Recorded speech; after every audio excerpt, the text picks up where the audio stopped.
in my 20s, I thought I wanted to work in finance, on Wall Street to be precise. Despite there being thousands of people around, an inexpressible cloak of loneliness draped over me. It was bonus time. I leaned on my window, observing the loudness of the bankers, hearing their smiles. What did you get? I did well. What about you? Very well. Not that I was not compensated well. The bank paid top money for what I did, which was nothing of any real use. But this was not the source of my unhappiness. Bonuses did not drive me. Driving fancy cars, eating at expensive restaurants meant nothing. In New York, the stark contrast between the haves and the have-nots was blinding. I had to do something to reduce this social divide. I knew I could contribute to society by changing ideas. So I went to Australia to do a PhD in economics, returned to the UK and entered into academia.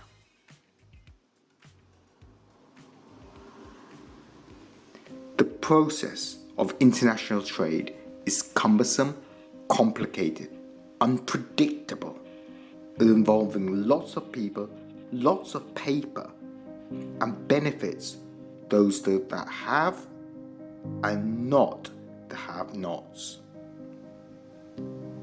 The cost of trading abroad is greater than the value of trade for many SMEs.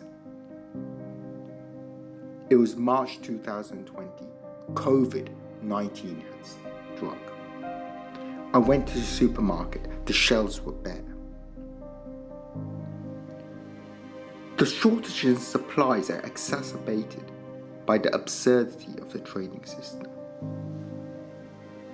In times of stress such as COVID-19 and Brexit, ship-to-shore interface, cross-border exchange struggled with the reliance of personal interaction in paper transactions.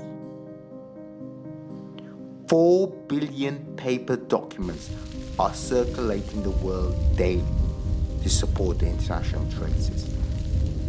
This equates to 3.56 million trees. Almost all countries in the world still require paper copies for transfer of ownership. According to the ICC 2020 report, a typical trade transaction can cost up to $80,000 per transaction. A UK farmer has to complete a minimum of 27 documents and up to 64 documents to export his crops. UK firms have to deal with 23 agencies in order to export goods. Only 0.1% of bills of lading are digital. It takes weeks, if not months, to process the documents. What is the solution? What is the answer? Digital documents to replace paper documents.